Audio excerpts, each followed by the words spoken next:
It's the beginning of a new year. And I was looking back and seeing that last year at this time, in this moment, this first Tuesday, we talked about basic principles. And what I talked about then mostly was posture. I kind of confessed that I had watched my posture become more and more relaxed over the years until I kind of became a little bit of a puddle when I sat. I had this really cozy way of sitting, and it felt okay, but it didn't feel super present. It didn't feel as alert as I remembered it from when I was younger. And so last year I resolved that I was going to really bring myself back into posture. And the whole year I've done this. Every morning I've had this feeling of, am I sitting straight? And that, of course, carries over to when I walk and when I'm standing in line. And I can say it's done nothing, and it's also completely changed the way practice has felt this last year. It's a tiny thing that if you were watching, you might not notice. But I'm a little bit more here. I'm a little bit more effortful in the way that I'm here. And so I was tempted today to just come back and make a pitch for posture, because I did the science, and I want to tell you that little thing, that little piece of attention, it has an impact. It makes something feel new.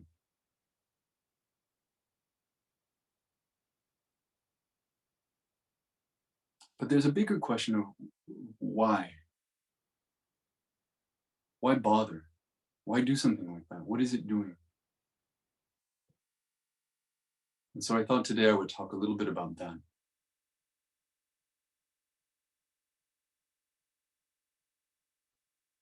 There's a very natural, very human, very understandable inclination in any spiritual practice.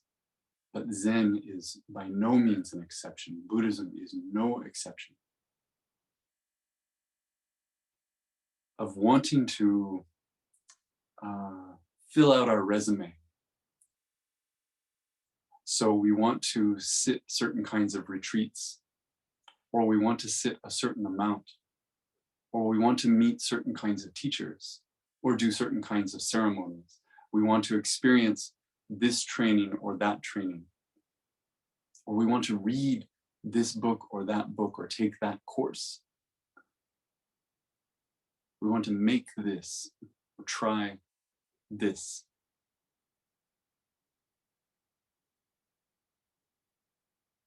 There's nothing wrong with any of it.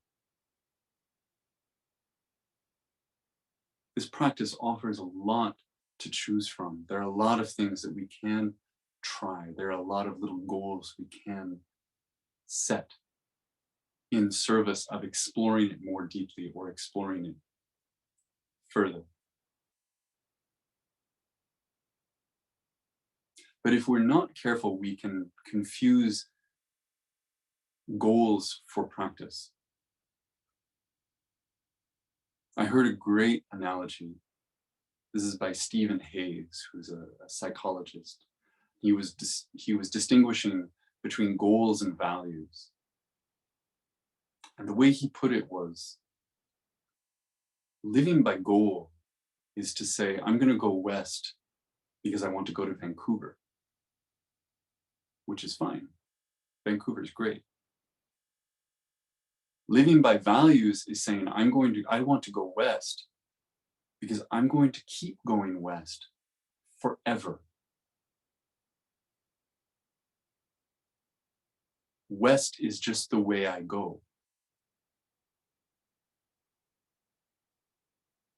I really like that.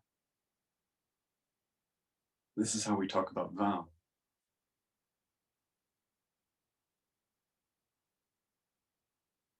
It's fine to go to Vancouver.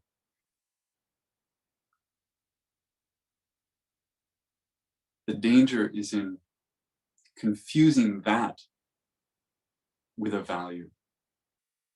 And in the same way, if we say, I'm going to sit every day, or I'm going to sit this long, or this year I'm going to study this sutra, all of which is great. We need to not confuse that with practice, which is just going west forever.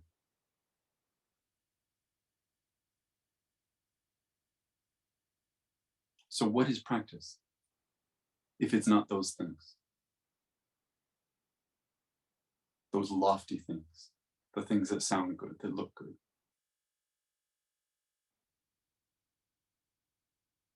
This brings us back to basic principles because practice is really, really simple. It's really simple. Usually it starts with noticing. There are two things we might notice. Maybe more, but I'm going to say there are two. One thing we might notice is where we are, but we don't notice that very often because our minds aren't that interested in where we are. We're interested in all the places that our mind goes based on what we see.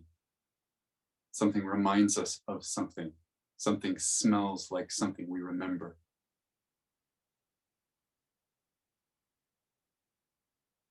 We're always distracted. We're always leaving here and we're always leaving now. And so the other thing we notice is just that.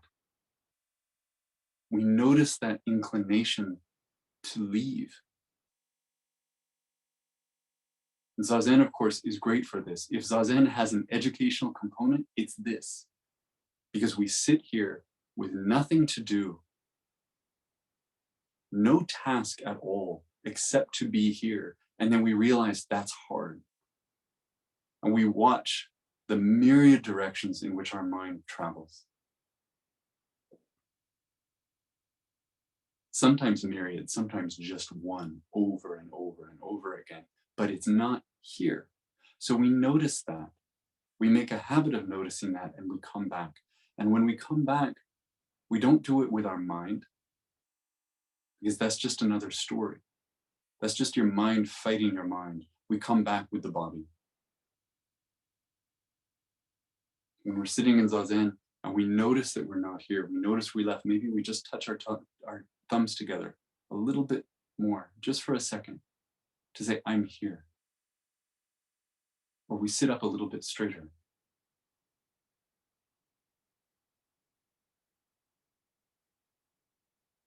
We stand in a busy place full of all sorts of things to suck us in and confuse us and distract us. And we feel our fingertips. We notice our toes on the ground.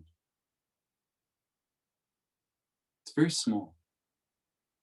It can take 1 second. From noticing that you're not here to saying with your body, I am.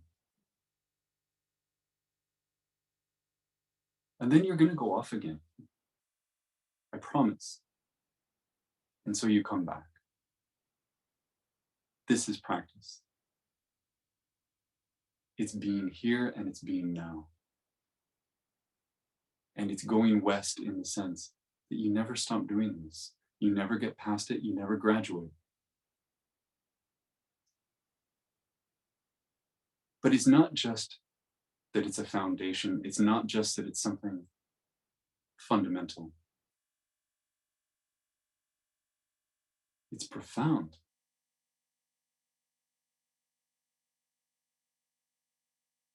I have met people with incredible spiritual resumes. People who have done amazing things and studied amazing things and who can claim amazing things about awakening with a capital A. I have also met people who know where and when they are right now. And I can tell you, the spiritual power, the impact that you can have on another person's life is infinitely more for the person who simply knows that they're here. To be in the presence of that person, to be in conversation with that person, to hold the gaze of that person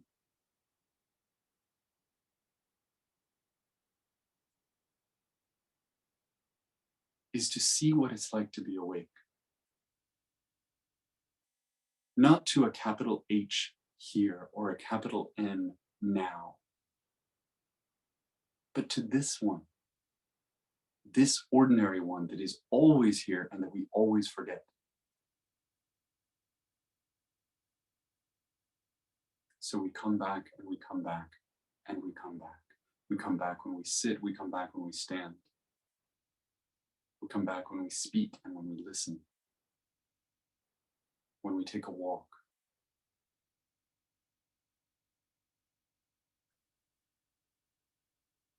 We notice and then we send a little signal to ourselves and to the world. I'm here. I'm here right now.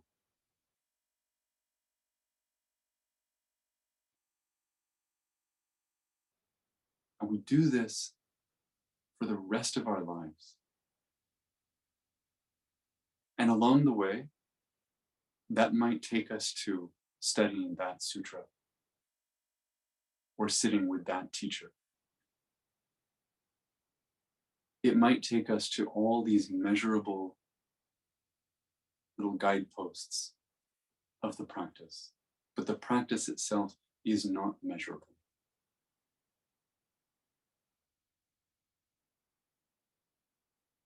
And so if it doesn't take us to those things, if it only takes us over and over and over again to where we are, we didn't miss anything. We didn't skip anything.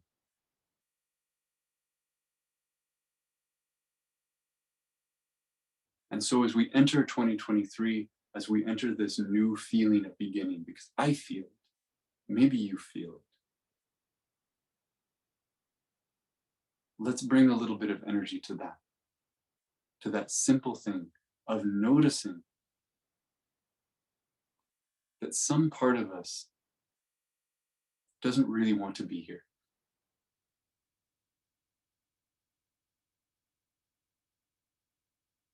But that this is where we are.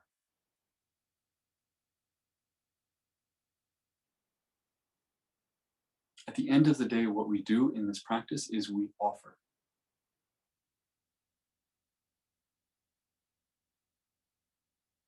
Where do we offer? Here. When do we offer? Now. What do we offer? Everything, even if we don't know what that is. And how do we do it? We do it in every possible way.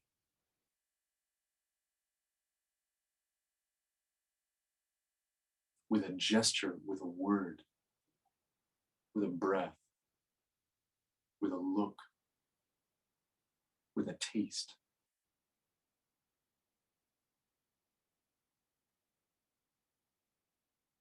Come back to that opportunity. Lose it and come back again. That's my recommendation for this year. It's my recommendation for next year. It's my recommendation forever. And that's where I'll stop.